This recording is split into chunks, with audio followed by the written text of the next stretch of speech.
இன்னைக்கு நாம 2023ல போன வருஷம் ரிலீஸ் ஆன ஷிகார்பூர் அப்படின்னு சொல்லிட்டு ஒரு பங்கமான பெங்காலி வெப் சீரிஸ் பார்க்க போறோம் மக்களே. இந்த சீரீஸ்ல ஒரு ஊரை காமிக்கிறாங்க. அந்த ஊர்ல தொடர்ந்து ஏதோ ஒரு கொலைகாரன் யாரையோ கொலை பண்ணிட்டே இருக்கான். மொத்தமா இது வரைக்கும் 4-5 கொலை பண்ணிட்டான். இந்த கொலை எல்லாத்தையும் ஒரு பேய் தான் பண்ணிட்டு இருக்கு அப்படின்னு சொல்லிட்டு ஊருக்குள்ள பேசிக்கிட்டு இருக்கும் போது ஒரு பக்கம் பார்த்தா ஊருக்குள்ள நகையெல்லாம் ஒரு பேய் வந்துட்டு கொள்ளையடிச்சிட்டு போகுது அப்படின்னு சொல்லிட்டு அதையும் பேசிட்டு இருக்காங்க.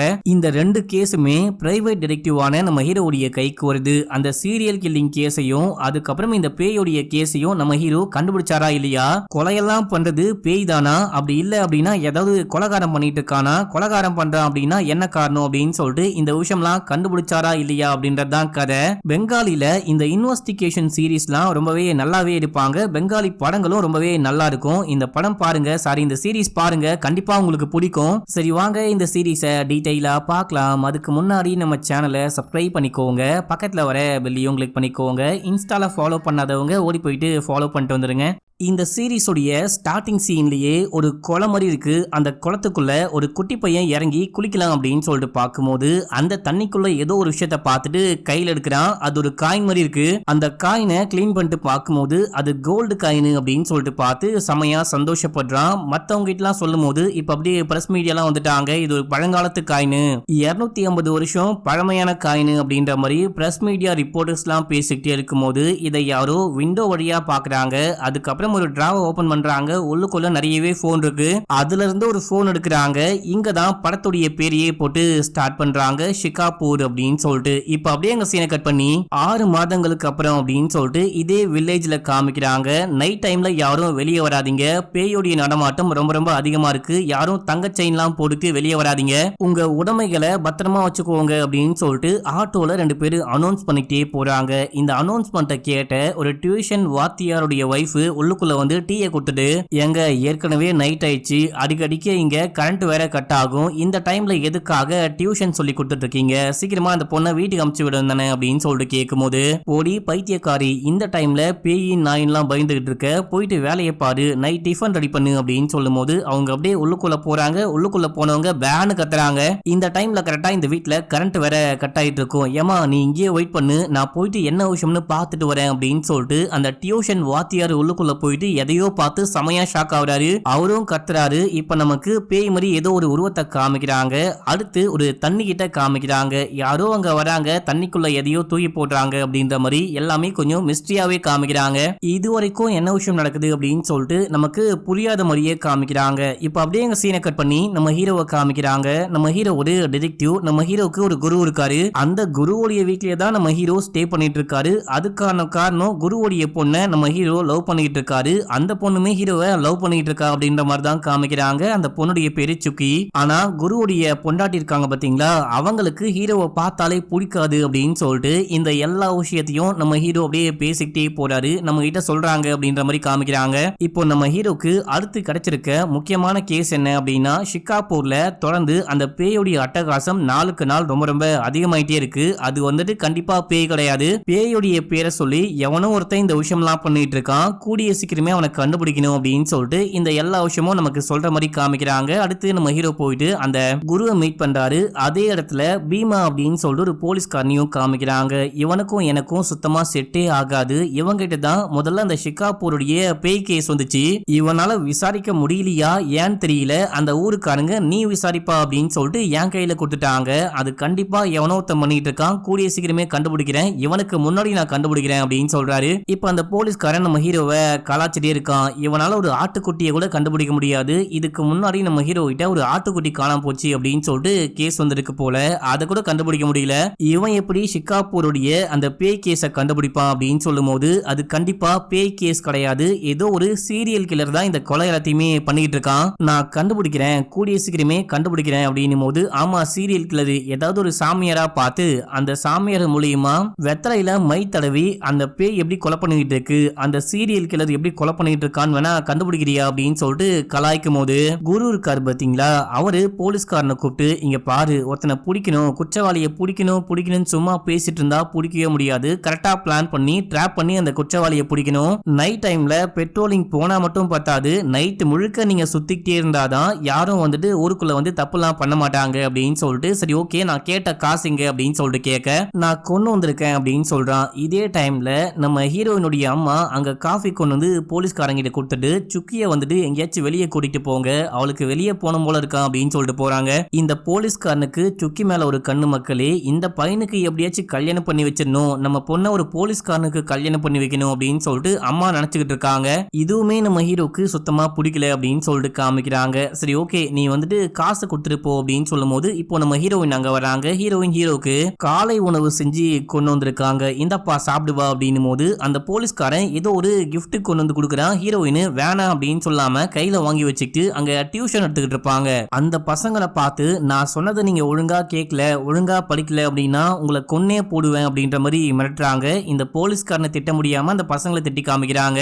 இப்ப இந்த குருநாதரும் நீ காசு கொடுத்துட்டு கிளம்பு, உனக்கு டைம் ஆகலையா அப்படின்னு சொல்லும் போது இவனும் காசு கொடுத்துட்டு ரொம்ப ரொம்ப நன்றி, நீங்க பண்ண உதவியை நான் மறக்கவே மாட்டேன் அப்படின்னு சொல்லிட்டு போறான். இந்த குரு இருக்காரு பாத்தீங்களா, இவரு இதுக்கு முன்னாடி ஒரு பயங்கரமான டிடெக்டிவா இருந்திருப்பாரு. இப்ப போயிட்டு எந்த வேலையும் பார்க்க முடியல, கொஞ்சம் உட்கார்ந்த மாதிரியே இருக்கும், படுத்த படுக்கையா கிடக்கணும், மத்தவங்களுக்கு ஹெல்ப் பண்ணலாம் அப்படின்ற மாதிரி ஹெல்ப் பண்ணிட்டு இருக்காரு. இப்ப இந்த குரு கிட்ட நம்ம ஹீரோ போயிட்டு அது சீரியல் கில்லரா இருக்க வாய்ப்பு இருக்கு, எனக்கு எந்த குழுவும் கிடைக்கல, ஏதாவது குழு கிடைக்கட்டும், கண்டிப்பா அந்த கொலைகாரனை நான் பிடிக்கிறேன் அப்படின்னும் போது நீ சும்மா எடுத்த உடனே இன்வெஸ்டிகேஷனே பண்ணாம அது சீரியல் கில்லர் அப்படின்ற மாதிரி முடிவு பண்ணாத, முதல்ல விசாரிச்சு அது என்ன விஷயம்னு புரிஞ்சுக்கோ, அதுக்கப்புறம் அது என்ன விஷயம்னு கண்டுபிடி அப்படின்னும் போது ஓகே நம்ம ஹீரோ சொல்றாரு. அதுக்கப்புறம் ஒரு முக்கியமான விஷயம், பக்கத்துல வந்து உட்காரு அப்படின்னு சொல்லிட்டு என்னுடைய பொண்டாட்டி இருக்கா இல்லையா, அவளுக்கு என் பொண்ணை வந்துட்டு அந்த போலீஸ்காரனுக்கு கல்யாணம் பண்ணி கொடுக்கணும் அப்படின்றது தான் ஆசை, அதுக்காக கட்டாயப்படுத்தி இன்னைக்கு கூட நீ வெளியே போயிட்டு வாமா, அந்த பையன் கூட வெளியே போயிட்டு வா அப்படின்னு சொல்லிக்கிட்டு இருக்கா. உனக்கு டைமே கிடையாது, எவ்வளவு சீக்கிரம் முடியுமோ அவ்வளவு சீக்கிரம் ஏதாவது பண்ணி என் பொண்டாட்டியோடைய மனசை மாத்த ட்ரை பண்ணு,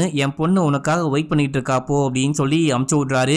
அது மட்டும் இல்லாம இன்னைக்கு என் பொண்டாட்டி கொஞ்சம் கடைக்கு வரைக்கும் போறா, போயிட்டு வர ஒரு அரை மணி நேரமாச்சு ஆகும், அந்த டைம்ல நீ போயிட்டு என் பொண்ணு கூட பேசிக்கோ அப்படின்னு சொல்லி ஐடியா கொடுக்கும் போது ஐயா சாமி உங்களை மாதிரி ஒரு குருநாதரை என் வாழ்க்கையிலேயே நான் பார்த்தது கிடையாது, ரொம்ப ரொம்ப நன்றி அப்படின்னு சொல்லிட்டு போறாரு.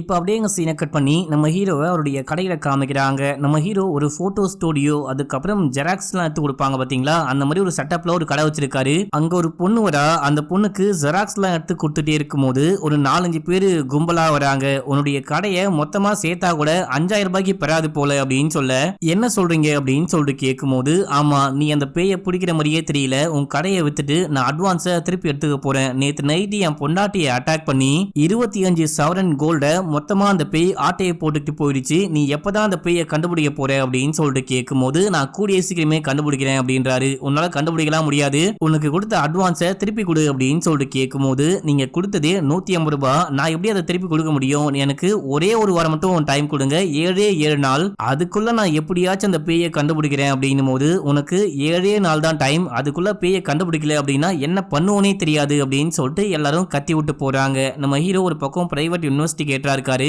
இன்னொரு பக்கம் இந்த போட்டோ ஸ்டுடியோலாம் வச்சு அதை ஒரு பக்கம் வியாபாரமா பாத்துக்கிட்டு இருக்காரு அப்படின்னு சொல்லிட்டு காமிக்கிறாங்க. இப்போ வேலையெல்லாம் முடிச்சுட்டு அங்க இருந்து வேற ஒரு வேலை பார்க்கலான்னு கிளம்புறாரு. ஸ்டார்டிங் சீன்லயே அந்த போலீஸ்காரன் சொல்லிருப்பான் பாத்தீங்களா, ஒரு ஆட்டை கூட உன்னால கண்டுபிடிக்க முடியாது அப்படின்னு சொல்லிட்டு, இப்ப நம்ம ஹீரோ அந்த ஆட்டை தேடி போயிட்டு ஆட்டை கண்டுபிடிச்சிட்டு அந்த ஆட்டோடைய ஓனருக்கு கால் பண்ணி உங்க ஆட்டை கண்டுபிடிச்சிட்டேன், இப்ப நான் ஒரு கல்யாண வீட்டுக்கு போட்டோ எடுக்கலான்னு போறேன், போட்டோ எடுத்து முடிச்சுட்டு உங்ககிட்ட கொண்டு வந்து ஹேண்ட் ஓவர் பண்றேன், இல்ல ஃப்ரீயா இருந்தீங்க அப்படின்னா அந்த கல்யாண வீட்டுக்கு வந்து வாங்கிக்கோங்க அப்படின்னு சொல்லிட்டு நம்ம ஹீரோ போயிட்டு அந்த கல்யாண வீட்டுக்கு வெளியே அந்த ஆட்டுக்குட்டியை கட்டி போட்டு உள்ளுக்குள்ள போயிட்டு போட்டோஸ்லாம் எடுத்துட்டு வெளியே வந்து பார்க்கும்போது அங்க அந்த ஆட்டுக்குட்டியை காணோம், எங்கடா ஆட்டுக்குட்டியை காணோம் அப்படின்னு சொல்லிட்டு பார்க்கும்போது அங்க சமைக்கிறவங்க ஆடை வந்துட்டு சமைக்க வாங்கி வச்சிருக்காங்க போல அப்படின்னு சொல்லிட்டு சமைச்சுக்கிட்டு இருக்காங்க, வெட்டிக்கிட்டு இருக்காங்க. இத பார்த்த நம்ம ஹீரோ செமையா ஷாக் ஆகுறாரு. இதே டைம்ல அந்த ஆட்டோடைய ஓனருக்கு கால் பண்றாரு, தம்பி நான் வந்துகிட்டு இருக்கேன், எந்த கல்யாண வீடு அப்படின்னு சொல்லிட்டு கேட்கும்போது ஆடு காணாம போச்சு அப்படின்றாரு. என்னது ஆடு காணாம போச்சா அப்படின்னு சொல்லிட்டு அந்த ஆட்டோடைய ஓனர் நம்ம ஹீரோவை செமையா திட்டுறாரு. இப்ப அப்படியே எங்க சீனை கட் பண்ணி ஒரு ஸ்ட்ரேஞ்சரை காமிக்கிறாங்க. அவன் கத்திய பின்னாடி பக்கமா மறைச்சு வச்சுக்கிட்டு இருட்டா ஒரு பகுதி இருக்கு, அங்க போயிட்டு யாரையோ மீட் பண்றான். இப்ப அப்படியே எங்க சீனை கட் பண்ணி ஹீரோயினை காமிக்கிறாங்க. நம்ம ஹீரோயின் அந்த போலீஸ்காரன் கூட எங்கேயோ வெளியே போயிட்டு வந்திருக்காங்க, அம்மா கட்டாயப்படுத்துறாங்களே அப்படின்னு சொல்லிட்டு ஒரே காரணத்துக்காக வெளியே போயிட்டு வந்திருக்காங்க. கையில சாப்பாடோட வராங்க, ஹீரோடைய வீட்டுக்கு கதவை தட்டுறாங்க. நம்ம ஹீரோ வந்து கதவை தட்டி எப்படி நீ சமாளிச்ச அப்படின்னு சொல்லிட்டு கேட்கும்போது, எங்க சமாளிச்சேன், வெளியே கூட்டு போயிட்டு சாப்பாடு வாங்கி தரேன் அப்படின்னா எனக்கு வயிறு சரியில்லை அப்படின்னு சொல்லிட்டு சாப்பாடு பேக் பண்ணி கொண்டு வந்துட்டேன், உனக்காக தான் இந்த சாப்பாடு கொண்டு வந்தேன் அப்படின்னு சொல்லும் போது ரொம்ப தேங்க்ஸ் அப்படின்னு சொல்லிட்டு வாங்கிட்டு போயிட்டு அப்படியே உட்காந்துட்டு ரெண்டு பேரும் சாப்பிட்டுட்டே பேச ஆரம்பிக்கிறாங்க. இங்க பாரு, நீ எப்படியாச்சும் என்னுடைய அம்மா கிட்ட பேசி எனக்கு கல்யாணம் பண்ணிக்கிற வழியை பாரு, போற போக்க பார்த்தா என்னுடைய அம்மா என்ன கட்டாயப்படுத்தி அவனுக்கே கல்யாணம் பண்ணி வச்சிருவாங்க போல அப்படின்னு சொல்லிட்டு ஹீரோயின் சொல்லும் போது, நான் என்னமா பண்ண முடியும், நான் ஏதாவது ஒரு பெரிய கேஸை கண்டுபிடிப்பேன், எனக்கு நிறைய பேரும் புகழும் கிடைக்கும், அதை வச்சு நிறைய கேஸை விசாரிச்சு பணம் சம்பாதிக்கலாம் அப்படின்னு சொல்லிட்டு பார்த்தா எனக்கு வர கேஸ் எல்லாம்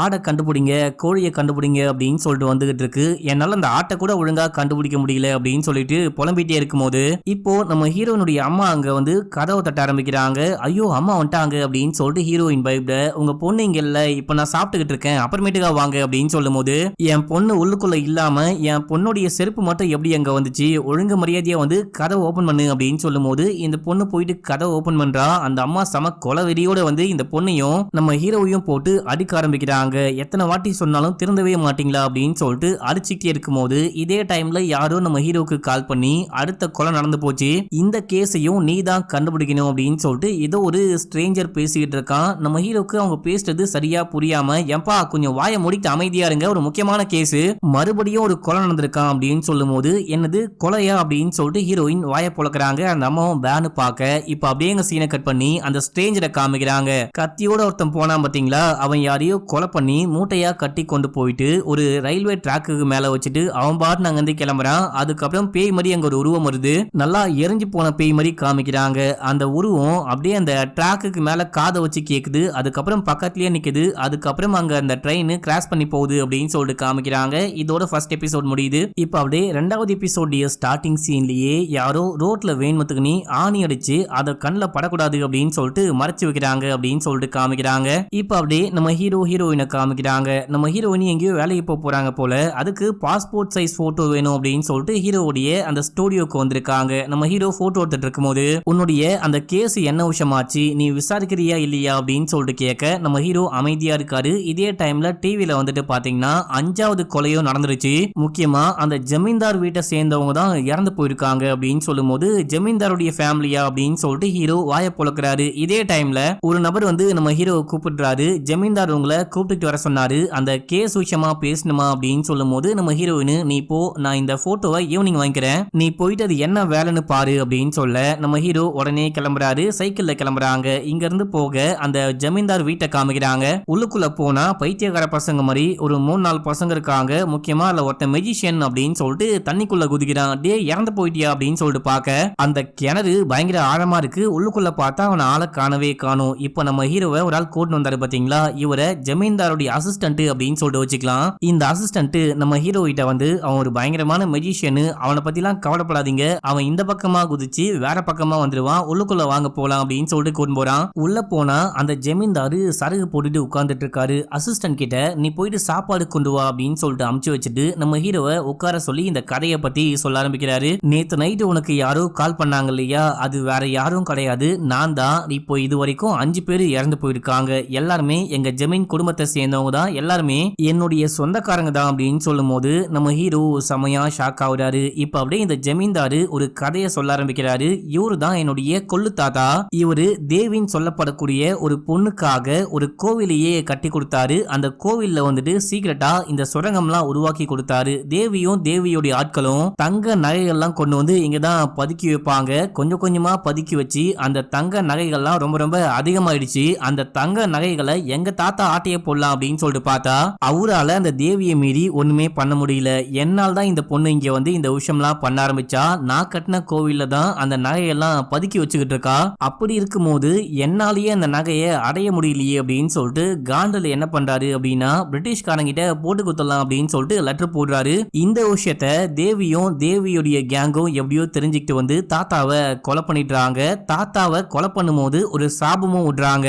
இப்ப இருக்கிற யாராலையும் இந்த பொக்கிஷத்தை அடைய முடியாது, அனுபவிக்க முடியாது. உன்னுடைய குடும்பத்தோடைய உன்னுடைய மொத்த வம்சத்தோடைய கடைசி ஆண் வாரிசால மட்டும்தான் இந்த நகை இந்த பொக்கிஷம் எல்லாத்தையும் அனுபவிக்க முடியும் அப்படின்னு சொல்லிட்டு கொலை பண்ணிருப்பாங்க. இப்போ எதுக்காக நான் இந்த கதையெல்லாம் சொல்லிட்டு இருக்கேன் அப்படின்னா, அவங்க விட்ட சாபம் தான் என்னுடைய குடும்பத்தை தாக்கிட்டு இருக்கோ, அந்த சாபத்தால் தான் நாங்க எல்லாரும் யாரும் இறந்து போயிட்டு இருக்குமோ அப்படின்னு சொல்லிட்டு எனக்கு ஒரு பயமா இருக்கு. என் குடும்பத்தை சேர்ந்த எல்லாருமே அந்த நகை எங்க இருக்கு, அந்த பொக்கிஷம் எங்க இருக்கு அப்படின்னு சொல்லிட்டு கண்டுபிடிக்க ட்ரை பண்ணிட்டு இருக்காங்க. ட்ரை பண்ற நிறைய பேரு மர்மமான முறையில இறந்தும் போறாங்க, யாரோ கொலை பண்ணிட்டு இருக்காங்க. எனக்கு வந்துட்டு அந்த நகை மேல அந்த பொக்கிஷத்து மேலாம் ஆசையே கிடையாது. ஒருவேளை அந்த கொலைகாரன் என்னையும் கண்டுபிடிச்சு கொலை பண்ணுவானோ அப்படின்னு சொல்லிட்டு எனக்கு கொஞ்சம் பயமா இருக்கு. நீ தான் எப்படியாச்சும் கொலைகாரனை கண்டுபிடிக்கணும். இதுக்கு முன்னாடி வரைக்கும் உன்னுடைய குருநாதர் தான் எல்லா கேஸுக்கும் ஹெல்ப் பண்ணிட்டு இருந்தாரு, எல்லா கேஸையும் கண்டுபிடிச்சிட்டு இருந்தாரு. இப்ப அவருக்கு உடம்புக்கு முடியல அப்படின்னு சொல்லிட்டு உன்கிட்ட இந்த கேஸை கொடுக்குறேன், எப்படியாச்சும் அவன் உயிரை காப்பாத்து, எப்படியாச்சும் அந்த கொலைகாரனை கண்டுபிடி அப்படின்னு சொல்றாரு. அது மட்டும் இல்லாம அந்த சுரங்க பாதையை கண்டுபிடிக்கிற வழி வந்துட்டு ஒரு மேப் மாதிரி இவர்கிட்ட இருந்திருக்கு. அந்த மேப் காணாம போயிட்டு இருக்கு. காணாம போனதுக்கு அப்புறம் தான் இந்த கொலைகள்லாம் ஆரம்பிச்சிருக்கு அப்படின்னு சொல்றாரு. நீங்க கவலைப்படாதீங்க, அந்த மேப்பையும் நான் கண்டுபிடிக்கிறேன், அந்த கொலைகாரனையும் கண்டுபிடிக்கிறேன். உங்களுக்கு யார் மேலேச்சு சந்தேகம் இருக்கா அப்படின்னு சொல்லிட்டு கேட்கும் போது, நீ கீழே வரும்போது ஒரு 3-4 பேரை பார்த்திருப்ப இல்லையா, அவங்க எல்லாரும் இந்த அரண்மனையில இப்போதைக்கு வாடகைக்கு இருக்காங்க. ஒருவேளை இவங்கள யாரோ என் சொந்தக்காரனோ என்னையும் போட்டு தள்ளிட்டு அந்த பொக்கிஷத்தை தேடி கண்டுபிடிக்க ட்ரை பண்றாங்களோ அப்படின்னு சொல்லிட்டு எனக்கு ஒரு தாட்டு. இது உண்மையா பொய்யான்னு தெரியல, இதையும் நீ தான் கண்டுபிடிக்கணும் அப்படின்னு சொல்லும் போது, பரவாயில்ல நான் இப்போதைக்கு இங்கேயே ஸ்டே பண்றேன், ஸ்டே பண்ணி இவனுங்கள யாராவது கொலைகாரங்களான்னு கண்டுபிடிக்கிறேன், அதே டைம்ல உண்மையான கொலைகாரன் யாருன்னு கண்டுபிடிக்க ட்ரை பண்றேன் அப்படின்னு சொல்லிட்டு அப்படியே நம்ம ஹீரோ கீழே போறாரு. கீழே போயிட்டு கிணத்துக்குள்ள ஒருத்தன் குதிச்சானே என்ன ஆனா அப்படின்னு சொல்லிட்டு பார்க்கும்போது பார்த்தா கிணத்துக்குள்ள யாரையும் காணும். மாடிக்கு மேல அவன் குதிச்சு குதிச்சு ஓடிக்கிட்டு இருக்கான். யாரா இந்த பைத்தியம் முடிச்ச வெட்டுக்கிளி, இந்த வீட்டுல இருக்கிறது எல்லாமே பைத்தியங்களா இருக்கும் போலயே அப்படின்னு சொல்லிட்டு பார்த்துட்டே இருக்கும் போது அங்க நம்ம ஹீரோ ஒரு லேடியை பாக்குறாரு. முகத்தெல்லாம் மூடிட்டு ஒரு வீட்டுக்குள்ள போறாங்க. இவரும் போறாரு. உள்ள ஒரு கண்ணாடிக்காரன் உட்கார்ந்துட்டு இருக்கான். இவங்க கணவன் மனைவி போல. நீங்க யாரு அப்படின்னு சொல்லிட்டு கேட்கும் போது, நீங்க யாரு அப்படின்னு சொல்லிட்டு நம்ம ஹீரோ கேக்குறாரு. இவரு என்னுடைய பேரு கோஷ் அப்படின்னு சொல்றாரு. இந்த ஜமீன்தார் இருக்காரு பாத்தீங்களா, ஜமீன்தாருடைய ஃபேமிலி நேம் கோஷா இருக்கும். ஓ நீங்க இந்த ஜமீன்தாருடைய ஃபேமிலியா, சொந்தக்காரங்களா அப்படின்னு சொல்லிட்டு கேட்கும் போது, சாச்சா நாங்களா அவருடைய சொந்தக்காரங்க கிடையாது, நாங்க வெளியூர்ல இருந்து இந்த ஊருக்கு வந்திருக்கோம், இப்போதைக்கு டெம்பரவரியா ஸ்டே பண்ணிருக்கோம் அப்படின்னு போது இப்ப அந்த கண்ணாடிக்காரன் நம்ம ஹீரோவை பத்தி கேட்க ஆரம்பிக்கிறான். நீங்க புதுசா இந்த வீட்டுக்கு குடித்தனம் வந்திருக்கீங்களா அப்படின்னு சொல்லிட்டு கேட்கும் போது நம்ம ஹீரோ ஒண்ணுமே சொல்லாம போஸ்ட் வந்திருக்கு அதை வாங்க போறேன்னு வெளியே போறாரு. வெளியே போனா ஜமீன்தாருடைய பேருக்கு தான் போஸ்ட் வந்திருக்கு. அந்த போஸ்ட வாங்கினவரு ஓபன் பண்ணி மொத்தமா படிக்க ஆரம்பிக்கிறாரு. இந்த கோவில், அதுக்கப்புறம் இந்த வீடு அப்படின்னு சொல்லிட்டு எல்லாமே கவர்மெண்டோடைய ப்ராப்பர்ட்டியா மாறப்போகுது, சீக்கிரமா காலி பண்ணுங்க அப்படின்ற மாதிரி போட்டிருக்கு. அதை வாங்கி படிச்சுட்டே இருக்க ஜமீன்தாருடைய அசிஸ்டன்ட் அங்க வந்து அந்த லெட்டரை புடுங்கிட்டு, அடுத்தவங்களுடைய லெட்டரை அனுமதி இல்லாம படிக்க கூடாது அப்படின்னு சொல்லிட்டு தெரியாதா, ஏன் இந்த மாதிரி பண்ணிட்டு இருக்கீங்க அப்படின்னு சொல்லிட்டு புடுங்கிட்டு நம்ம ஹீரோக்கு அட்வான்ஸா கொஞ்சம் காசு கொடுக்கும் போது அந்த காசை நம்ம ஹீரோ வாங்கிட்டு இந்த வீட்டுல சேஃப் எங்க இருக்கு அப்படின்னு சொல்லிட்டு கேட்க, சேஃப்னா என்ன அப்படின்னு சொல்லிட்டு அவர் கேட்கிறாரு. அதான்ப்பா பணம் நகையெல்லாம் எடுத்து பூட்டி வைப்பாங்க இல்லையா, அந்த மாதிரி ஏதாவது லாக்கர் ரூம் இங்க இருக்கா அப்படின்னு சொல்லிட்டு கேட்கும் போது, அந்த மாதிரிலாம் இங்க எதுவுமே கிடையாது அப்படின்னு சொல்றாரு. எவ்வளவு பெரிய ஜமீன் வீட்டுல லாக்கர் ரூம் கூட கிடையாதா அப்படின்னு சொல்லிட்டு ஹீரோக்கு ஒரு ஆச்சரியம். சரி இந்த பணத்தெல்லாம் நீ தான் ஹேண்டில் பண்றியா அப்படின்னு சொல்லிட்டு கேட்கும் போது, ஆமா நான் தான் கணக்கு வழக்கெல்லாம் பார்ப்பேன், நான் தான் பணத்தெல்லாம் ஹேண்டில் பண்றேன் அப்படின்னும் போது, எனக்கு இன்னும் கொஞ்சம் எக்ஸ்ட்ரா காசு கொடு, ஆனா ஜமீன்தார் கிட்ட இதை பத்தி சொல்லாத, நான் உனக்கு அப்புறமேட்டுக்கா திருப்பி கொடுக்குறேன் அப்படின்னு சொல்லும் போது, பாரா என்கிட்ட இருந்து காசு ஆட்டைய போட பாக்குறியா அப்படின்னு சொல்லிட்டு ஒண்ணுமே சொல்லாம உள்ளுக்குள்ள போயிடுறான். அடுத்து நம்ம ஹீரோ போயிட்டு அந்த குருவை மீட் பண்றாரு. குருவும் நம்ம ஹீரோவும் சரக்கு அடிச்சுக்கிட்டே பேச ஆரம்பிக்கிறாங்க. உனக்கு ஒரே டைம்ல 2 கேஸ் கிடைச்சிருக்கு, ஒன்னு சீரியல் கில்லிங், இன்னொன்னு அந்த ஷிகாப்பூர்ல பேய் இருக்கு அப்படின்ற ஒரு கேஸ். இந்த கேஸை நீ எப்படியாச்சும் முடி, அதுக்கப்புறம் அந்த ஜமீன்தார் இருக்கான் இல்லையா, அவன் லேசப்பட்ட ஆளே கிடையாது, ரொம்ப மோசமானவன், உன்னை கூப்பிட்டு கேஸ் கொடுக்குறேன் அப்படின்ற பேர்ல உன்னையே எதுலயாச்சும் மாட்டி விட ட்ரை பண்ணுவான். நீ அங்கேயே ஸ்டே பண்ணி இந்த கேஸை விசாரிக்கிறது நல்ல விஷயம்னு எனக்கு படல. நீ என்ன பண்ணு, வழக்கம் போல இங்கேயே வந்து ஸ்டே பண்ணிக்கோ, இங்க இருந்து அந்த கேஸை ஏன் இன்வெஸ்டிகேட் பண்ணக்கூடாது அப்படின்னு சொல்லிட்டு கேட்கும் போது, இல்ல நான் அங்க ஸ்டே பண்ணாதான் இன்வெஸ்டிகேட் பண்ணி கண்டுபிடிக்க ஈஸியா இருக்கும் அப்படின்றாரு. ஏதோ நீ கொஞ்சம் சேஃபாரு, அதான் முக்கியம் அப்படின்னு சொல்லிட்டு இருக்கும் போது அங்க வந்த ஹீரோயின், நீங்க குடிச்சு குடிச்சு ஏன் இந்த மாதிரி உடம்பை கெடுத்துக்கிறீங்க, உனக்கு இப்போ நிறைய வேலை இருக்கு, குடிச்சு குடிச்சு இந்த மாதிரி டைமை வேஸ்ட் பண்ணிக்கிட்டு இருக்காது, போயிட்டு வேலையை பாரு அப்படின்னு சொல்லிட்டு நம்ம ஹீரோவையும் அதுக்கப்புறம் அப்பாவையும் திட்டி விட்டு சரக்கு பாட்டில கையோட கொண்டு போயிட்டாங்க. இப்ப அப்படியே அங்க சீனை கட் பண்ணி மறுநாள் காலையில ஒரு கவர்மெண்ட் ஆபீஸ்க்கு நம்ம ஹீரோ கிளம்பி போறாரு. ஒரு லெட்டர் வந்துச்சு பாத்தீங்களா, இது எல்லாமே கவர்மெண்டோட ப்ராப்பர்ட்டி, நீங்க கிளம்புங்க அப்படின்னு சொல்லிட்டு அந்த லெட்டர் இந்த ஆபீஸ்ல இருந்தா வந்திருக்கு போல, இன்னும் கொஞ்சம் டைம் கொடுக்க முடியுமா அப்படின்னு சொல்லிட்டு கேட்டு ஏதாவது இங்க இருந்து கண்டுபிடிக்க முடியுமா அப்படின்னு சொல்லிட்டு நம்ம ஹீரோ ட்ரை பண்றாரு. அந்த ஆளுக்கு ஏற்கனவே எக்கச்சக்கமா டைம் கொடுத்தாச்சு, இதுக்கப்புறம் டைம்லாம் கொடுக்கவே முடியாது, அந்த ஆள் தூக்கி வெளியே தள்ளி விட்டு அப்படி காலி பண்ண மாட்டேன்னு சொன்னா அப்படின்னா அவனை அரெஸ்ட் பண்ணிட்டு உடனே காலி தான் பண்ண போறோம், அது வந்துட்டு கவர்மெண்டோடைய ப்ராப்பர்ட்டி அப்படின்னும் போது, திடீர்னு எப்படி அது கவர்மெண்டோடைய ப்ராப்பர்ட்டின்னு சொல்றீங்க அப்படின்னு சொல்லிட்டு கேட்க, கொஞ்ச நாளைக்கு முன்னாடி கரெக்டா சொல்லணும் அப்படின்னா செப்டம்பர் மாசம் அந்த ஜமீன் வீட்டுக்கு பக்கத்துல ஒரு குளம் மாதிரி இருக்கு, அந்த குளத்து குளத்துல இருந்து ஒரு கோல்டு காயினை ஒரு குட்டி பையன் கண்டுபிடிச்சான். அந்த காயின் வந்துட்டு கவர்மெண்ட்டுக்கு தான் சொந்தம். ஆனா மத்தா எங்கேயாச்சும் இருந்து ஏதாவது கிடைக்குது அப்படின்னா அது கவர்மெண்ட்டுக்கு தான் போய் சேரணும். கண்டிப்பா அந்த வீட்டை சுத்தியோ இல்ல அந்த வீட்டுக்குள்ளேயோ நிறையவே தங்க வைர புதைகள் எல்லாம் இருக்கு அப்படின்ற மாதிரி எங்ககிட்ட ஒரு தகவல் இருக்கு. அதுக்காக நாங்க நேரா போயிட்டு பேசி பார்த்தோம். நாங்க தேடி கண்டுபிடிக்கிறோம். கண்டுபிடிக்கிறது இல்ல, உங்களுக்கு பாதி எங்களுக்கு பாதி, அதாவது கவர்மெண்ட்டுக்கு பாதி அப்படின்னு சொல்லி அக்ரிமெண்ட் போட்டுக்கலாம் அப்படின்னு சொல்லும் போது அவர் ஒண்ணுமே பேசவே இல்ல. அது மட்டும் இல்லாம வீட்டையும் காலி பண்ண மாட்டாரு, எங்களுக்கு சர்ச் பண்ணவும் அலோ பண்ண மாட்டாரு. அதனால தான் நீதிமன்றத்துல கேஸ் ஃபைல் பண்ணி அவருக்கு கோர்ட்ல இருந்து நோட்டீஸே அனுப்பிச்சு விட்டுருக்கோம். இதுக்கப்புறம் டைம்லாம் கொடுக்க முடியாது அப்படின்னு சொல்லிட்டே இருக்கும்போது இந்த எல்லா விஷயத்தையும் நம்ம ஹீரோ நோட் பண்ணிட்டு இருக்காரு. டே யாரா நீ, நான் சொல்ற எல்லா விஷயத்தையும் நீ எதுக்காக நோட் பண்ணிட்டு இருக்க, முதல்ல வெளியே போட அயோக்கிய ராஸ்கல் அப்படின்னு சொல்லும் போது நம்ம ஹீரோ வெளியே வந்துட்டாரு. வெளியே வந்தவரு இங்க இருந்து கிளம்பி போலீஸ் ஸ்டேஷன் போயிட்டு இப்ப நடக்கிற கொலைகளை பத்தி போலீஸ் கண்டிப்பா இன்வெஸ்டிகேட் பண்ணிட்டு இருப்பாங்க. அந்த போலீஸ் இன்வெஸ்டிகேஷன் பண்ணி வச்சிருப்பாங்க பாத்தீங்களா, அதுல இருந்து நமக்கு ஏதாவது க்ளூ கிடைக்குமா அப்படின்னு சொல்லிட்டு பார்க்க போயிருக்காரு. ஸ்டேஷன் போனா பீமன் தன்னுடைய உயர் அதிகாரி கிட்ட திட்டு வாங்கிட்டு இருக்காரு. நீ எப்பதான் அந்த கொலைகாரனை கண்டுபிடிக்க போற, ஒன் பை ஒன்னா அந்த கொலைகாரன் கொலை பண்ணிட்டே இருக்கான் அப்படின்னும் போது, சார் ஷிகாப்பூர்ல இந்த பேய் நடமாட்டம் இருக்கு அப்படின்னு சொல்றாங்க இல்லையா, பேய் வேஷம் போட்டுட்டு வந்து யாரோ அந்த நகையெல்லாம் கொள்ளையடிச்சிட்டு போறாங்க இல்லையா, அதுக்கும் இந்த கொலைகளுக்கும் ஏதோ ஒரு சம்பந்தம் இருக்கு. நான் விசாரிச்சுக்கிட்டே இருக்கேன், கூடிய சீக்கிரமே அந்த கொலைகாரனை கண்டுபிடிக்கிறேன், இந்த பேய் கேஸையும் கண்டுபிடிக்கிறேன் அப்படின்னும் போது, நீ எங்க கண்டுபிடிச்ச, எவ்வளவு சீக்கிரம் முடியுமோ அவ்வளவு சீக்கிரம் கண்டுபிடிக்கிற, இல்ல அப்படின்னா உன்னை வீட்டுக்கு அமுச்சு விட்டு நான் வேற ஒரு ஆளை போஸ்டிங்ல போட்டுருவேன் அப்படின்னும் போது, இல்ல நான் கண்டிப்பா கண்டுபிடிக்கிறேன் அப்படின்னு சொல்லிட்டே இருக்கும்போது இந்த எல்லா விஷயத்தையும் நம்ம ஹீரோ கேட்டுட்டு இருக்காரு. இதுதான் நமக்கு சரியான டைம் அப்படின்னு சொல்லிட்டு பீமன் வந்துட்டு என்னுடைய பெஸ்ட் ஃப்ரெண்டு அவன் சொல்லி தான் வந்திருக்கேன், அந்த கேஸோட டீடைல் எடுத்து காமிங்க அப்படின்னு சொல்லிட்டு வாங்கி பார்த்துட்டே இருக்கும்போது அங்க வந்த பீமன் நம்ம ஹீரோவை பார்த்துட்டாரு. யார் இவன், இவங்கிட்ட எதுக்காக கேஸோடைய ஃபைல் எடுத்து காமிச்சிட்டு இருக்க அப்படின்னு சொல்லிட்டு கேட்கும்போது, உங்க நண்பர்னு சொன்னாரு அதான் காமிச்சிட்டு இருக்கேன் அப்படின்னு சொல்ல, எவனாச்சும் வருவான் என்னுடைய ஃப்ரெண்டுன்னு சொல்லுவான், நீ உடனே கேஸோடைய ஃபைல்லாம் தூக்கி குடுத்துருவியா அப்படின்னு சொல்லிட்டு திட்டி நம்ம ஹீரோவை பிடிச்சி இழுக்கும் போது, இங்க பாரியா உனக்கு உதவி பண்ண தான் வந்திருக்கேன், இந்த கேஸை நானும் முடிக்க ட்ரை பண்ணிட்டு இருக்கேன் அப்படின்னும் போது, இந்த கேஸை முடிக்க நீ யாரா அப்படின்னு சொல்லிட்டு லட்டி எடுத்து அடிக்கலாம் அப்படின்னு சொல்லிட்டு போகும்போது ஹீரோ கத்துறாரு. இங்க பாரு நீ குருவுடைய வீட்டுல இருக்க அப்படின்னு சொல்லிட்டு அந்த ஒரே ஒரு காரணத்துக்காக மட்டும் உன்னை சும்மா விடுறேன், இன்னொரு வாட்டி என் அனுமதி இல்லாம ஸ்டேஷனுக்குள்ள வந்து ஏதாவது பண்ண அப்படின்னா உன்னை என்ன பண்ணுவனே தெரியாது, ஒழுங்கா இங்கிருந்து ஓடி போயிடு அப்படின்னும் போது நம்ம ஹீரோ அங்க இருந்து கிளம்புறாரு. போகும்போது அந்த போலீஸ்காரனுடைய வண்டி சீட்டை கிழிச்சு விட்டு போயிடுறாரு. இப்ப அப்படியே எங்க சீனை கட் பண்ணா நம்ம ஹீரோயினை போயிட்டு ஒரு காஃபி ஷாப்ல வச்சு மீட் பண்றாரு. நான் எப்படியாச்சும் இந்த கேஸை முடிக்கலாம், ஏதாவது நமக்கு க்ளூ கிடைக்கும் அப்படின்னு சொல்லிட்டு பீமாவை மீட் பண்ண போனா அவன் கொடுக்க மாட்டேன் அப்படின்றான். நம்மளே கண்டுபிடிக்கலான்னு ட்ரை பண்ணா எந்த பக்கம் போனாலும் முட்டு சந்தா இருக்கு, மண்டையை போட்டு பிச்சுக்கலாமான்னு தோணுது அப்படின்னு சொல்லிட்டு ஹீரோயின் கிட்ட சொல்லி புலம்பிட்டே இருக்கும்போது இப்போ நியூஸ் ஓடிட்டு இருக்கு. அந்த நியூஸ்ல ஒரு ரிப்போர்ட்டர் பொண்ணு பீமாவுடைய சீஃப் கிட்ட போயிட்டு இப்போ நடக்கிற இந்த கொலைகளுக்கும் அந்த பேய்க்கும் ஏதாவது கனெக்ஷன் இருக்கா அப்படின்னு சொல்லிட்டு கேட்கும்போது, என்னம்மா உங்க இஷ்டத்துக்கு நீங்களா கதையை கட்டிக்கிறீங்க, ஏதாவது முக்கியமான தகவல் எங்களுக்கு கிடைச்சா அது உண்மையா இருந்தா கண்டிப்பா உங்ககிட்ட சொல்லுவோம், நீங்களா ஏதாவது கதையை உருவாக்காதீங்க அப்படின்னு சொல்லிட்டு திட்டி அனுப்புற மாதிரி அந்த நியூஸ்ல ஓடுது. இத பார்த்த ஹீரோயின் என்ன பண்றாங்க அப்படின்னா, இந்த கேஸ பத்தி ஏதாவது டீடைல் கிடைக்குமா அப்படின்னு சொல்லிட்டு அந்த ரிப்போர்ட்டர் பொண்ணுக்கே கால் பண்றாங்க. அந்த பொண்ணு ஹீரோயினுடைய பெஸ்ட் ஃப்ரெண்டு போல. அந்த பொண்ணு கொஞ்சம் டீடைல்லாம் கொடுக்குறா. அதாவது இது வரைக்கும் மொத்தமா 5 பேர் கொலை செய்யப்பட்டிருக்காங்க பாத்தீங்களா, ஒவ்வொருத்தருடைய டீடைலையும் கொடுத்திருக்கா. நம்ம ஹீரோ வீட்டுக்கு போயிட்டு விசாரிக்க ஆரம்பிக்கிறாரு. அப்படி விசாரிக்கும் போது நம்ம ஹீரோக்கு என்ன தெரிய வருது அப்படின்னு சொல்லிட்டு பாத்தீங்கன்னா, முதல்ல இறந்து போன 3 விக்டிம்ஸ்க்குமே யாரோ கால் பண்ணிருக்காங்க. கால் வந்ததுக்கு அப்புறம் தான் எங்கேயோ கிளம்பி போயிருக்காங்க. அதுக்கப்புறம் தான் யாரோ கொலை பண்ணிருக்காங்க, அவங்க இறந்து போயிட்டு இருக்காங்க.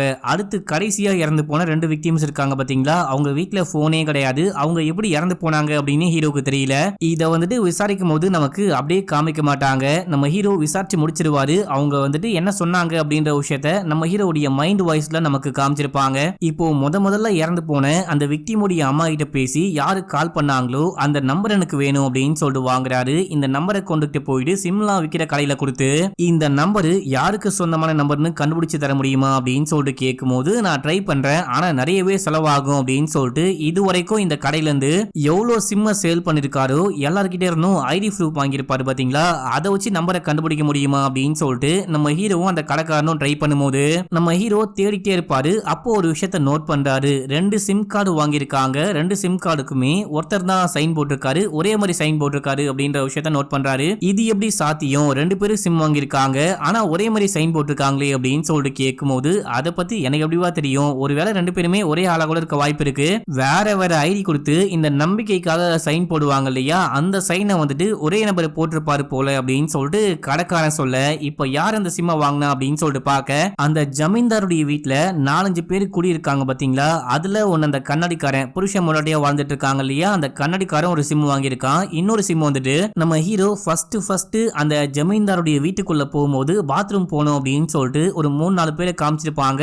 அதுல ஒரு பையனுடைய ஐடி ப்ரூஃபிங் இருக்கு. இதுல நம்ம ஹீரோக்கு என்னமோ ஒரு விஷயம் சந்தேகமா தோண ஆரம்பிக்குது. நீங்க என்ன பண்ணுங்க, இந்த நம்பரு யாருடைய நம்பரு அப்படின்னு சொல்லிட்டு கண்டுபிடிச்சு வைங்க, இப்ப நான் கிளம்புறேன் அப்படின்னு சொல்லிட்டு நம்ம ஹீரோ கிளம்புறாரு. கிளம்பி அந்த காட்டு பாதை வழியா ஜமீன்தாருடைய வீட்டுக்கு போயிட்டே இருக்கும்போது ஸ்டார்டிங் சீன்லயே காமிச்சிருப்பாங்க பாத்தீங்களா, காட்டுக்குள்ள யாரோ ஆணிலாம் அடிச்சு வைக்கிறாங்க அப்படின்னு சொல்லிட்டு அந்த ஆணிக்கு மேல நம்ம ஹீரோடைய சைக்கிள் போயிட்டு பஞ்சர் ஆயிட்டு நம்ம ஹீரோ கீழே விழுகிறாரு. இதே டைம்ல யாரோ வந்து நம்ம ஹீரோ அட்டாக் பண்ணிட்டு நம்ம ஹீரோடைய பேக புடுங்க ட்ரை பண்ணிட்டு இருக்காங்க. ஆனா நம்ம ஹீரோ அந்த பேக விடாம கெட்டிமா புடிச்சிட்டு அந்த திருட்டு பையில அட்டாக் பண்ண ஆரம்பிக்கிறாரு. அவன் முகத்துக்கு மேல எதையோ தூவி விட்டு அங்கிருந்து ஓடியே போயிட்டான். யார் இவன் எதுக்காக நம்மள அட்டாக் பண்ணி அந்த பேக புடுங்க ட்ரை பண்றான் அப்படின்னு சொல்லிட்டு நம்ம ஹீரோ சைக்கிளை தள்ளிட்டு அந்த ஜமீனுடைய வீட்டுக்கு போறாரு. போனவரு அந்த சிம் கார்டு கடையில இருந்து கண்ணாடிக்காரனுடைய போன் நம்பரை நோட் பண்ணிட்டு வந்திருப்பாரு. அந்த போனுக்கு கால் பண்ணா கண்ணாடிக்காரன் போனையும் அட்டன் பண்ண மாட்டான். இப்போ ஜமீனுடைய ரூமுக்கு போயிட்டு ஜமீன் இருக்காரு அப்படின்னு சொல்லிட்டு பார்க்கும்போது ஜமீன்தார ஆளை காணும், அந்த அசிஸ்டன்ட் மட்டும் தான் இருக்கான். நீ போயிட்டு அந்த கண்ணாடிக்காரனை கூட்டிட்டு வா அப்படின்னு சொல்லிட்டு அமுச்சு வச்சுட்டு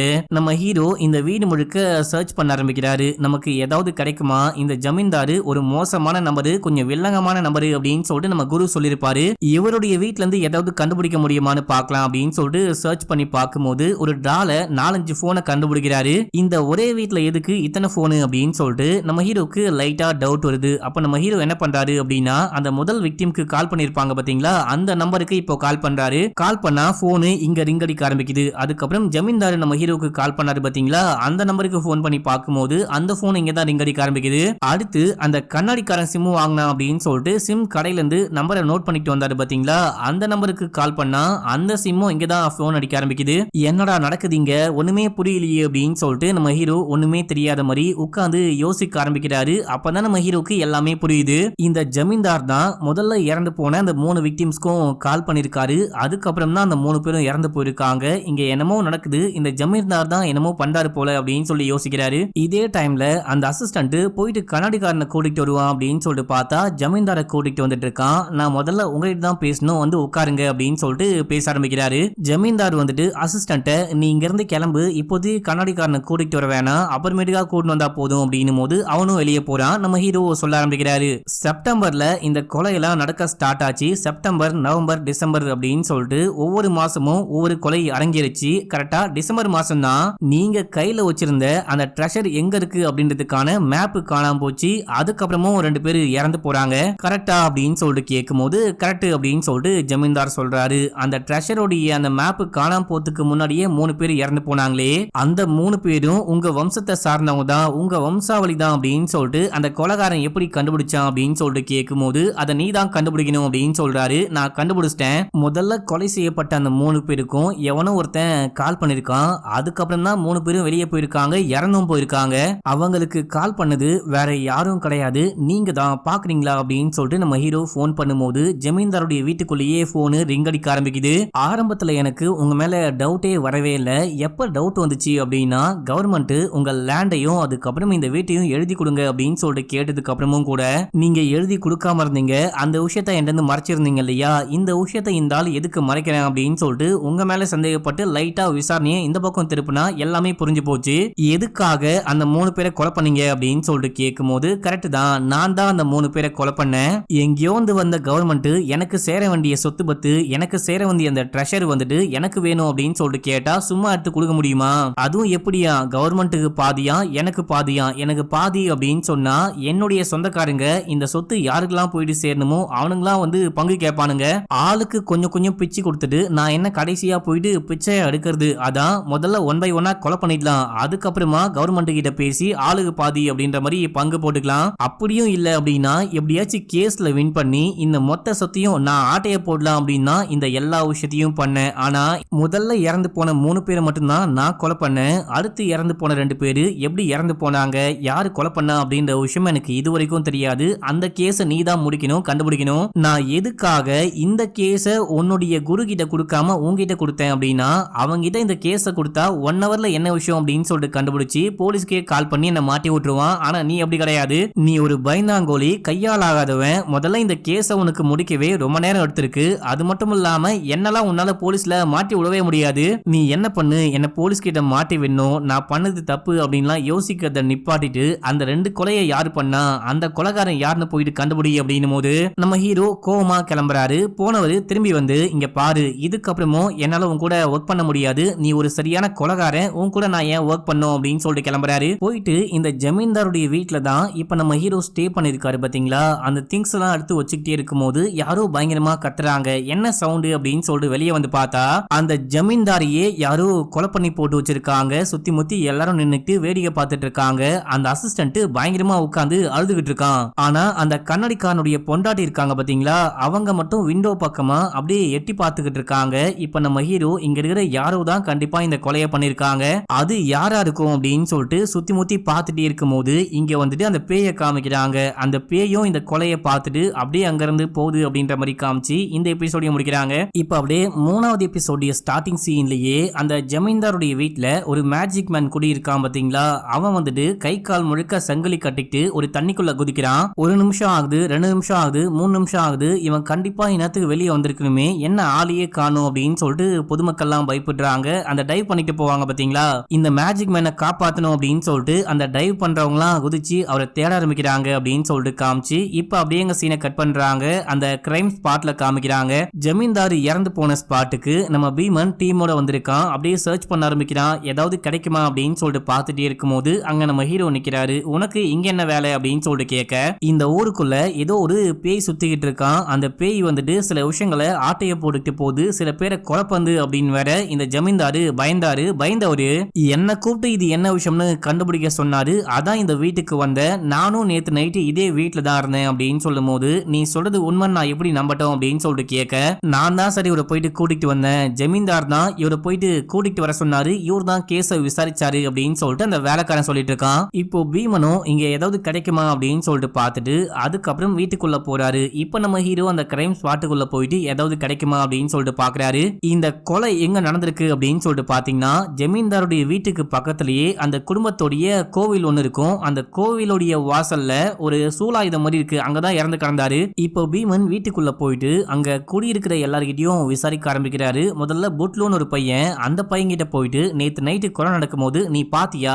அந்த டைம்ல எங்க இருந்த அப்படின்னு சொல்லி கேட்க, நான் ஹெட்போன் வாங்கலான்னு கடைக்கு போனேன், அவர் இறந்து போயிட்டாரு அப்படின்ற விஷயமே நான் வந்ததுக்கு அப்புறம் தான் தெரியும் அப்படின்னு சொல்லும் போது, உனக்கும் அந்த ஓனருக்கும் செட்டே ஆகாது, நீயும் ஜமீன்தாரும் சும்மா சும்மா சண்டை போட்டுட்டே இருப்பீங்க, முக்கியமா நீ அந்த கொலை பண்ணுவன் வேற மிரட்டினியாமே அப்படின்னும் போது அது எல்லாமே ஒரு கோவத்துல பேசின விஷயம். நீங்களே பாருங்க, வீடு குருவி கூடு மாதிரி இருக்கு, இதுக்கு போயிட்டு வாடகை அதிகமா வேணும் அப்படின்னு சொல்லிட்டு ஏத்திக்கிட்டு இருந்தா கோவம் வராதா, சும்மா கோவத்துல சொன்னேன் அப்படின்னும் போது, அப்படின்னா நீ கோவத்துல கொலை பண்ணிட்ட அப்படின்னு சொல்லிட்டு இந்த கேஸை முடிச்சு விடுவா அப்படின்னு சொல்லிட்டு கேட்கும் போது, ஐயா சாமி நான் ஒண்ணுமே பண்ணல அப்படின்னு சொல்ல, நீ மாட்டுவடி, நீ கொலை பண்ணிதான் மாட்டுவ அப்படின்னு சொல்லிட்டு அந்த கண்ணாடிக்காரனுடைய வீட்டுக்கு போறாரு. அந்த கண்ணாடிக்காரனுடைய மனைவி டீ கொண்டு வந்து கொடுத்துட்டு போறாங்க. அவங்க ஃபேஸ் எப்படி இருக்கு அப்படின்னு சொல்லிட்டு பார்க்க இந்த பீமன் கூட வந்த போலீஸும் ட்ரை பண்றாங்க. ஆனா அவங்க முகத்தை மொத்தமா மறைச்சிட்டு அப்படியே உள்ளுக்குள்ள போயிட்டாங்க. கண்ணாடிக்காரங்கிட்ட இந்த போலீஸ் விசாரிக்க ஆரம்பிக்கிறாரு. நீ இதுக்கு முன்னாடி 4 வருஷம் ஜெயில இருந்தல்ல அப்படின்னு சொல்லிட்டு கேட்கும் போது, ஆமா சார் இப்போ திருந்தி வாழ்ந்துகிட்டு இருக்கேன் அப்படின்னும் போது,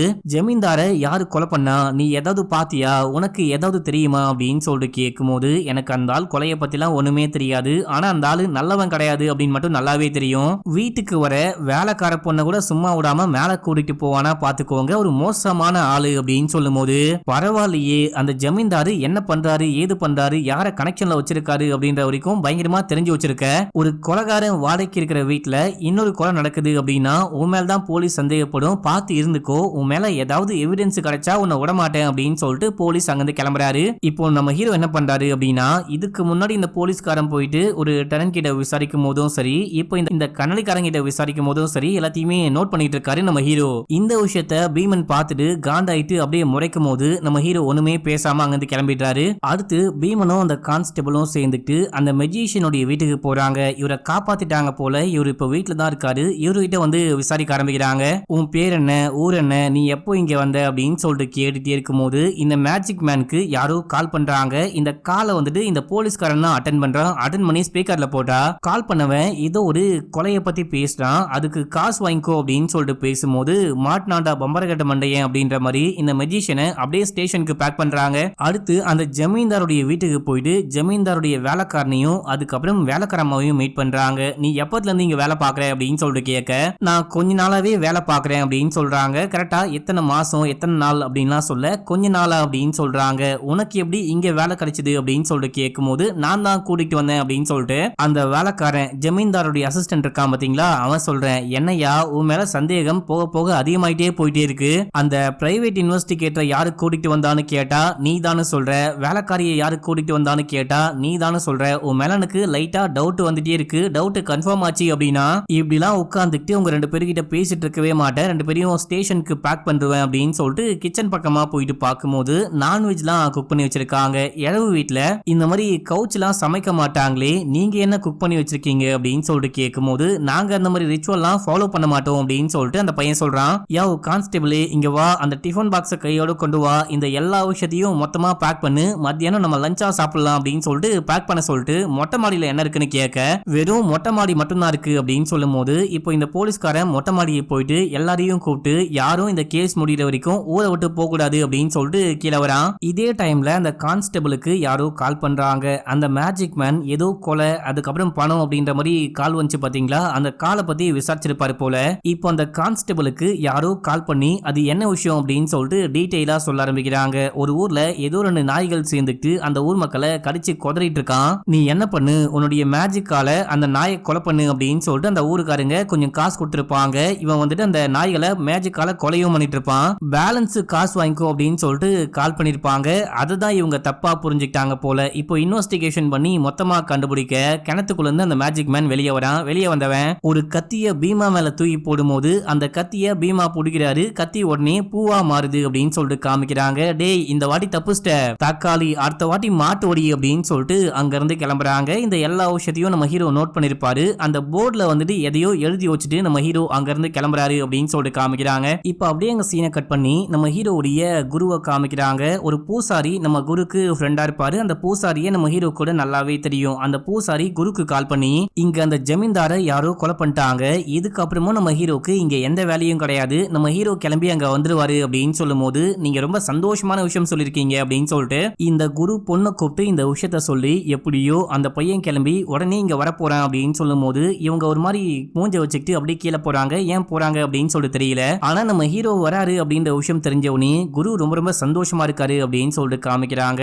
அடுத்து ஜமீன்தாருடைய வீட்டுல நம்ம ஹீரோ அதுக்கப்புறம் கண்ணாடிக்காரன் அங்க இருக்கிற டெனன்ட் அப்படின்னு சொல்லிட்டு எல்லாரையும் காமிக்கிறாங்க. எல்லாருக்கும் அந்த பூசாரி வந்துட்டு பூஜை பண்ணி அந்த பொட்டுலாம் வச்சுக்கிட்டே இருக்கும் போது அப்ப அந்த கண்ணாடிக்காரன் நம்ம ஹீரோ கிட்ட, உங்ககிட்ட ஒரு விஷயம் சொல்லணும்னு நினைச்சேன், நேத்து நைட்டு பாத்ரூம் போயிட்டு வரும்போது இந்த வீட்டுக்குள்ள வந்து யாரோ வெளியே போற விஷயத்த பார்த்தேன், அவங்க ஃபேஸை என்னால பார்க்க முடியல, முக்காடு போட்டு மூஞ்ச க்ளோஸ் பண்ணிட்டு போனாங்க அப்படின்னு சொல்லும் போது, சரி ஓகே என்ன விஷயம்னு பார்க்கலாம் அப்படின்னு சொல்றாரு. இதே டைம்ல அங்க புதுசா யாரோ ஒரு ஆள் வராரு. அந்த ஆள் கிட்ட வேலைக்காரன் பேசலாம் அப்படின்னு சொல்லிட்டு போகும்போது இங்க இருக்கிற யாருக்கும் ஒண்ணுமே புரியல. அப்புறம் தான் தெரியுது இறந்து போன ஜமீன்தாருடைய அண்ணன் பையன் இவரு அப்படின்னு சொல்லிட்டு. அப்படின்னா ஜமீன்தாருக்கு பையனா நின்னு நீங்க தான் எல்லா காரியமும் பண்ணும் அப்படின்னு சொல்லிட்டு பூசாரி சொல்லும் போது, அதுக்கெல்லாம் எனக்கு டைமே கிடையாது, மொத்த ப்ராப்பர்ட்டி இங்க இருக்க லேண்டு அப்படின்னு சொல்லிட்டு எல்லாத்தையும் கவர்மெண்டே எடுத்துக்க போறாங்க, முதல்ல அதை பத்தி பேசுறதெல்லாம் விட்டுட்டு இங்க இருக்கிற எல்லாரும் காலி பண்ணிட்டு போங்க, எல்லா டெனட்டும் காலி பண்ணுங்க அப்படின்னு சொல்லும் போது இங்க இருக்கிற எல்லாரும் சண்டை போடுறாங்க. அவ்வளவு சீக்கிரம் காலி பண்ண முடியாது, எங்களுக்கு கொஞ்சம் டைம் வேணும் அப்படின்னு சொல்றாங்க. சில பேர் காலி பண்ண முடியாது அப்படின்னு சொல்றாங்க.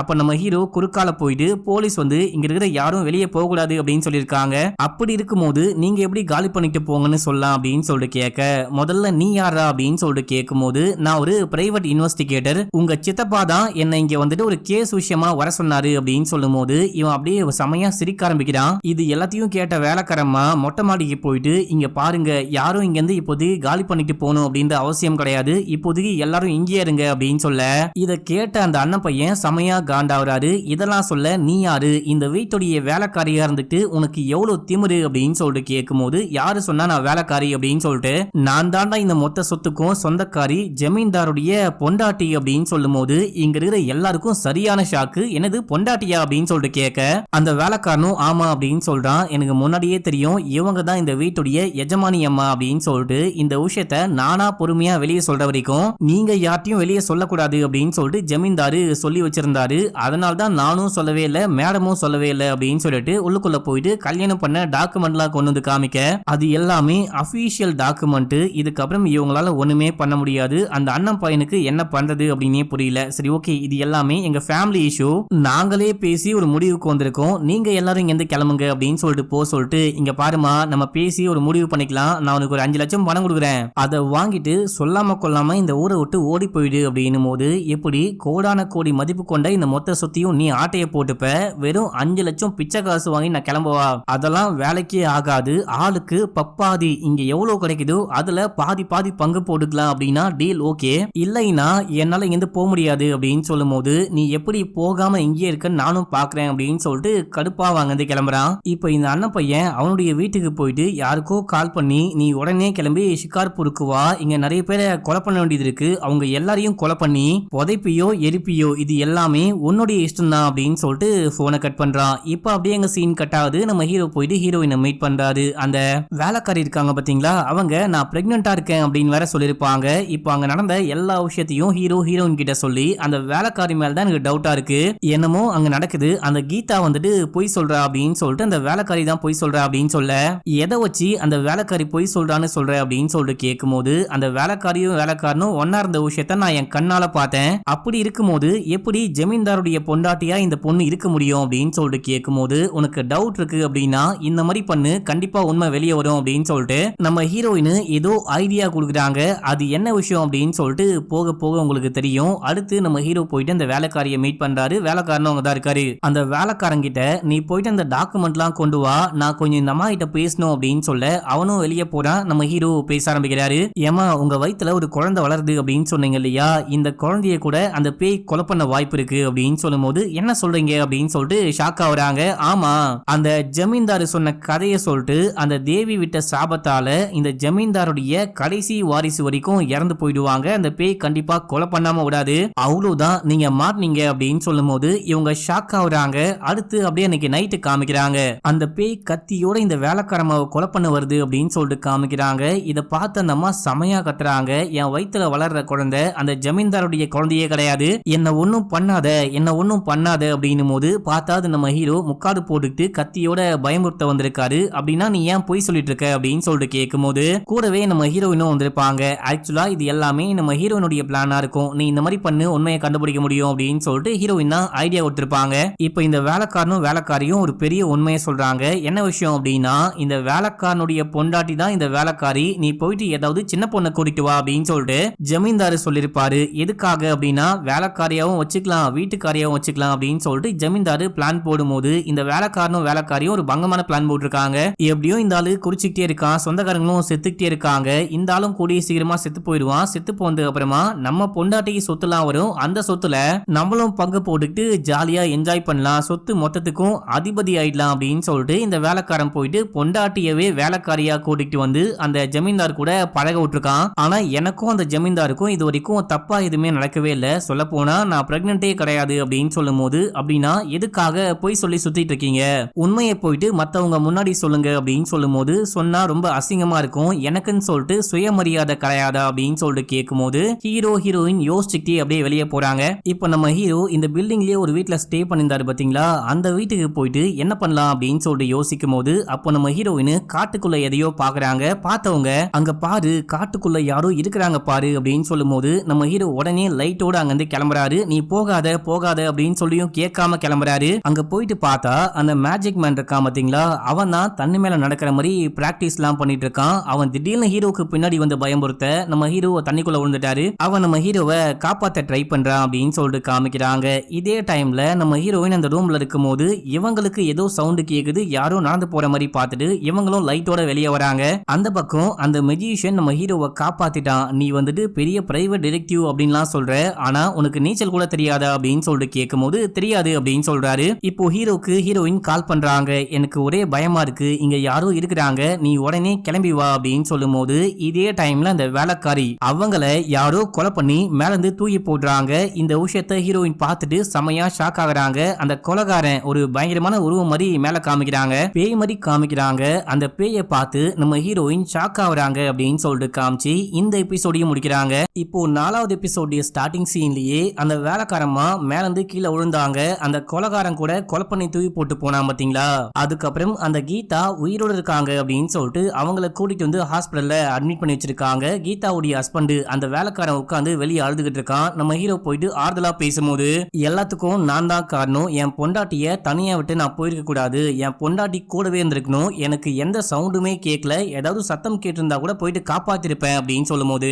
நம்ம ஹீரோ அப்படியே பாக்குறாரு. எந்த சவுண்டும் கேட்கலையா அப்படின்னு சொல்லிட்டு அதே சந்தேகத்தோட நேரா ஹீரோயின் கிட்ட போக ஹீரோயினும் இதே விஷயத்த சொல்றாங்க. நான் வந்துட்டு ஏதோ சவுண்ட் கேக்குது அப்படின்னு சொல்லிட்டு அங்க இருந்து வெளியே போயிட்டேன், நான் போகாம இருந்திருந்தா கண்டிப்பா அந்த பொண்ணை காப்பாத்திருக்க முடியும், அநியாயமா அந்த கொலைகாரன் கொலை பண்ணி மேலந்து கீழே தூக்கி போட்டு போனா, அந்த பொண்ணு கீழே விழுந்ததுக்கு அப்புறமா என் காலை பிடிக்கும் போது தான் தெரியும் கீதா உயிரோடு இருக்கா அப்படின்னு சொல்லிட்டு, அதுக்கப்புறம் தான் நம்ம தூக்கி இருந்து ஹாஸ்பிட்டல்ல அட்மிட் பண்ணோம் அப்படின்னு சொல்லிட்டு இந்த பொண்ணு இந்த விஷயம்லாம் சொல்றா. இப்ப அந்த பொண்ணுக்கு ஓகேவா அப்படின்னு சொல்லிட்டு கேட்கும் போது, இல்ல இன்னமும் அந்த பொண்ணு உயிருக்கு போராடிக்கிட்டு இருக்கா, ட்ரீட்மெண்ட் கொடுத்துக்கிட்டு இருக்காங்க, ஆனா காப்பாத்திடுவாங்கன்னு தான் நினைக்கிறேன். அந்த புருஷங்காரங்கிட்ட கேட்கும் போது நான் எதுவுமே கேட்கவே இல்லை, நான் அந்த டைம்ல அங்க இருந்திருக்கணும் அப்படின்னு சொல்லிட்டு புலம்பிட்டு இருக்கான். அவன் சொல்றது உண்மையா பொய்யானே தெரியல அப்படின்னு சொல்லும் போது, அப்படின்னா நீங்க என்ன சொல்ல வரீங்க, அவன் தான் கொலை பண்ண ட்ரை பண்ணான்னு சொல்ல வரீங்களா அப்படின்னு சொல்லிட்டு கேட்கும் போது, நீ இங்கே இரு நான் வரேன் அப்படின்னு சொல்லிட்டு நம்ம ஹீரோ இங்க கிளம்புறாரு. அடுத்து அந்த பீமாவை காமிக்கிறாங்க. பீமாவை சீஃப் கூப்பிட்டு, நீ எப்பதான் இந்த கேஸை முடிக்க போற, ஊர் முழுக்க எக்கச்சக்கமான பேர் தொடர்ந்து இறந்து போயிட்டே இருக்காங்க, நீ இன்னமும் கொலைகாரனை கண்டே பிடிக்கல,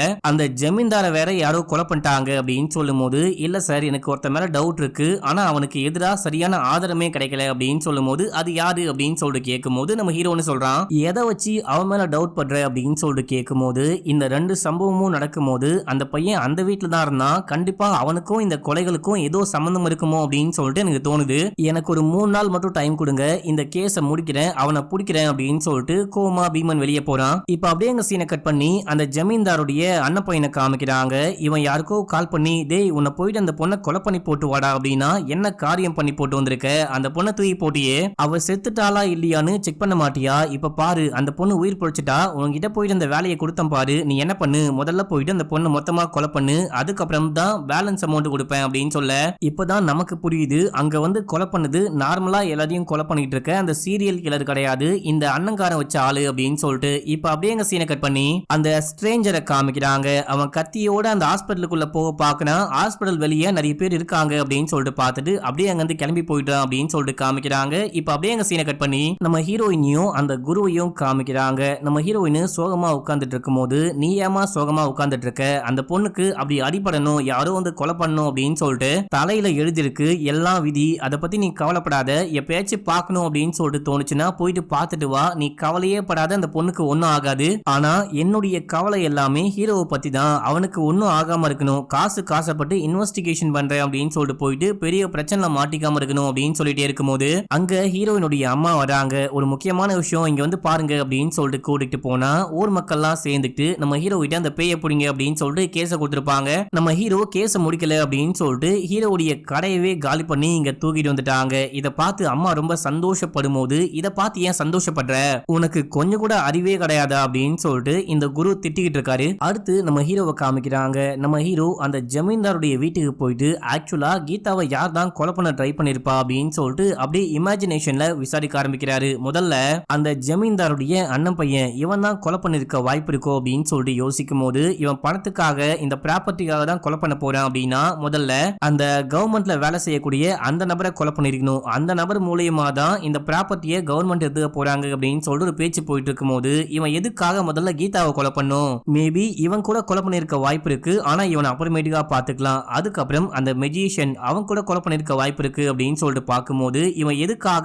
இந்த இடத்துக்கு வந்திருப்பான் அப்படின்னு சொல்லிட்டு பாத்தீங்கன்னா, இதுக்கு முன்னாடி ஒரு சீன்ல இவன் தண்ணிக்குள்ள குதிச்சிருப்பான், அதுக்கப்புறம் காணாம போயிட்டு இருப்பான், மத்தவங்க எல்லாம் குதிச்சிருப்பாங்க, இவனை தேடி கண்டே பிடிச்சிட்டு இருப்பாங்க மக்களே, அதுக்கப்புறம் இவனால ஒழுங்கா மேஜிக் பண்ண முடியல அப்படின்னு சொல்லிட்டு அந்த ஊருக்குள்ள மேஜிக் ஷோவே பண்ண முடியாம என்ன பண்ணலாம் அப்படின்னு சொல்லிட்டு யோசிக்கும் போது, இறந்து போன ஜமீன்தார் இருக்காரு பாத்தீங்களா, அவருக்கு இவனை பத்தி தெரிய வருது, இவன் நல்லாவே மூச்சு பிடிச்சிட்டு தண்ணிக்குள்ள முங்குவான், நீச்சல்லாம் நல்லாவே அடிப்பான் அப்படின்னு சொல்லிட்டு கேள்விப்பட்டு அவர் தான் இந்த ஊருக்கு கூட்டிட்டு வந்துட்டு இந்த ஊர்ல இருக்க தண்ணிக்குள்ளலாம் முங்கி பாரு, அந்த கோல்டு காயின் மாதிரி ஏதாவது கிடைக்குதான்னு பாரு, அங்கதான் கண்டிப்பா பொக்கிஷம் இருக்க வாய்ப்பு இருக்கு, நீ தேடி கண்டுபிடி, உனக்கு நான் ஒரு பெரிய அமௌண்ட் கொடுக்குறேன் அப்படின்னு சொல்லிருப்பாரு. அதுக்காக தான் இந்த ஊருக்கு வந்து தண்ணிக்குள்ள முங்கி அந்த கோல்டு காயின்லாம் தேடிட்டு இருக்கான். ஸ்டார்டிங் சீன்ல ஒரு குட்டி பையன் கண்டுபிடிச்சிருப்பான் பாத்தீங்களா, அதே போல வேற எங்கேயாச்சும் இருக்கான்னு கண்டுபிடி அப்படின்னு சொல்லிட்டு ஜமீன்தார் தான் மேஜிக் மேனை கூட்டிட்டு வந்திருப்பாரு. ஆனா இவன் கொலை பண்ணிருக்க வாய்ப்பே கிடையாது அப்படின்னு சொல்லிட்டு அடுத்து அந்த புட்லு இவன் இங்க டனண்டா இருக்கான், பெருசா என்ன வேலைக்கு போறான்னு கூட தெரியல, ஆனா எக்கச்சக்கமா காசு வச்சிருக்கான், புதுசா நிறையவே பொருட்கள்லாம் வாங்கிட்டு வரான்,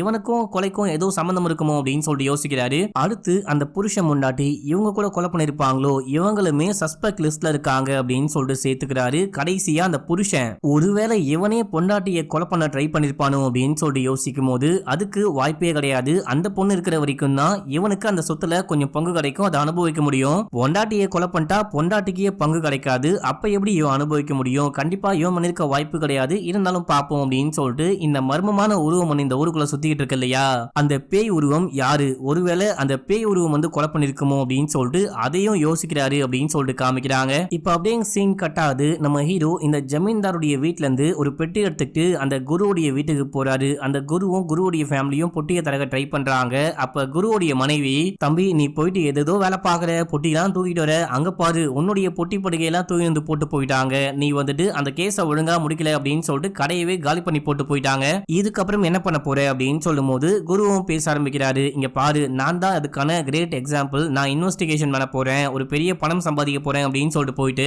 கடைசியில என் காலு விளங்காம போயிட்டு நான் வீட்டுல அப்படியே உட்கார்ந்து தான் கிடக்கிறேன், படுத்த படுக்கையா கிடக்கிறேன், அந்த மாதிரி ஒரு நிலைமை வரக்கூடாது. நீ என்ன பண்ணு, இந்த இன்வெஸ்டிகேஷன்லாம் விட்டுட்டு போயிட்டு ஏதாவது வியாபாரம் பாரு, அந்த கடையை கூட திருப்பி ஓபன் பண்ணி கொடுக்க நான் ட்ரை பண்றேன், நீ வந்துட்டு என் பொண்ணை லவ் பண்றதானே அப்படின்னு சொல்லிட்டு கேட்கும் போது ஹீரோ ஆமா அப்படின்னு சொல்றாரு. நீயும் என் பொண்ணும் சேர்ந்துட்டு அந்த கடையை நடத்துங்க, இதுக்கப்புறம் இன்வெஸ்டிகேஷன் பண்ணலாம், போகாது, நீ அந்த அளவுக்குலாம் ஒர்த்து கிடையாது. ஏன் அப்படின்னா அந்த ஜமீன்தார் இறந்து போயிட்டாரு, அதுக்கப்புறம் அந்த பொண்ணை யாரோ கொலை பண்ண ட்ரை பண்ணிருக்காங்க, ஊருக்குள்ள பேய் சுத்திக்கிட்டு இருக்கு அப்படின்னு சொல்றாங்க. இந்த எந்த விஷயத்தையும் உன்னால கண்டே பிடிக்க முடியல, நீ வந்துட்டு இன்வெஸ்டிகேஷன் பண்றதுக்கு தகுதியே இல்லாதவன் அப்படின்னு சொல்லும் போது நம்ம ஹீரோ கோவமா அங்கிருந்து கிளம்புறாரு. பின்னாடியே ஹீரோயின் வந்து சமாதானப்படுத்தலாம் அப்படின்னு சொல்லிட்டு பார்க்கும்போது இங்க பாரு, எல்லாத்துக்கும் நீ தான் காரணம், என்ன தனியா விடு அப்படின்னு சொல்ல, டே நான் என்னடா பண்ண அப்படின்னு சொல்லிட்டு கேட்கும் போது ஒவ்வொரு வாட்டியும் என்கிட்ட வந்து உன்னால இன்வெஸ்டிகேஷன் பண்ண முடியாது, நீ இந்த வேலை பார்க்காத அந்த வேலை பார்க்காத, நீ போயிட்டு பிசினஸ் பண்ணு, நிறைய பணம் சம்பாதி அப்படின்னு சொல்லியே என்னை இந்த மாதிரி மாத்தி விட்ட,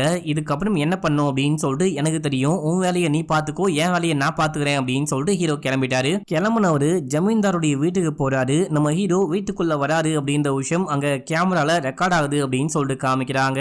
இதே டைம்ல அங்க அந்த போர்வையெல்லாம் போத்திட்டு பேய் உருவமும் இந்த பக்கம் போயிட்டு இருக்கு. அந்த பேய் உருவத்தை நம்ம ஹீரோ பாத்துட்டாரு. பின்னாடியே ஃபாலோ பண்ணிட்டு போகும்போது ஜமீன்தாருடைய அண்ணன் பையன் இருக்காரு பாத்தீங்களா, அந்த வீட்டுக்குள்ள இந்த பேய் உருவம் போது நம்ம ஹீரோவும் பின்னாடியே போகும்போது அங்க ஜமீன்தாருடைய அண்ணன் பையனை யாரோ கை கால்லாம் கட்டி போட்டு வச்சிருக்காங்க. நம்ம ஹீரோ ஃபாலோ பண்ணிட்டு வராரு அப்படின்னு சொல்லிட்டு அந்த பேய் உருவம் விண்டோ பக்கமா எகிரி குதிச்சு போக நம்ம ஹீரோவும் பின்னாடியே போயிட்டு அந்த உருவத்தை புடிச்சிட்டாரு. புடிச்சு அடிக்கலாம் அப்படின்னு சொல்லிட்டு பார்க்கும்போது என்ன அடிக்காதீங்க, நான் தான் புட்லு புட்லு அப்படின்னு சொல்லிட்டு கத்தும் போது இந்த ஜமீன்தாருடைய வீட்டுல ஒரு பையன் வாடகைக்கு இருந்தான் பாத்தீங்களா, புட்லு அப்படின்னு சொல்லிட்டு, அந்த பையன் தான் பேய் வேஷம் போட்டுட்டு வீடு வீடா போயிட்டு ஆட்டையை போட்டுட்டு இருக்கான் போல, பேயின்னு பயமுறுத்தி அவனை நம்ம ஹீரோ தொக்கா புடிச்சிட்டாரு. ஆனா இதே டைம்ல இந்த பக்கம் யாரா இந்த ஜமீன்தாருடைய அண்ணன் பையனை கை கால்லாம் கட்டி போட்டு வச்சிருக்கா அப்படின்னு சொல்லிட்டு பார்த்தா அந்த சைக்கோ தான் போல. அவன் கையில கத்தியோட இந்த ஜமீன்தாருடைய அண்ணன் பையன் கிட்ட போறான். இதோட இந்த எபிசோடையும் முடிக்கிறாங்க அப்படின்னு சொல்லிட்டு காமிச்சு இந்த எபிசோடையும் முடிக்கிறாங்க. இதுவரைக்கும் 3 எபிசோட் பார்த்திருக்கோம் மக்களே, பேலன்ஸ் 4 எபிசோட் இருக்குன்னு நினைக்கிறேன். மிச்ச 4 எபிசோடையும் நாளைக்கு ஒரே வீடியோல போடுறேன். இதுவரைக்கும் நீங்க பார்த்த இந்த 3 எபிசோடு பிடிச்சிருக்கா இல்லையா அப்படின்னு சொல்லிட்டு மறக்காம கீழே கவுண்ட் பண்ணுங்க. இன்னமும் நம்ம சேனலை சப்ஸ்கிரைப் பண்ணாம இருக்கீங்க அப்படின்னா பண்ணிக்கோங்க, பக்கத்துல வர பெல்லையும் கிளிக் பண்ணிக்கோங்க. இன்ஸ்டால ஃபாலோ பண்ணாதவங்க ஓடி போயிட்டு ஃபாலோ பண்ணிட்டு வந்துருங்க. ஓகே மக்களே, பாய்.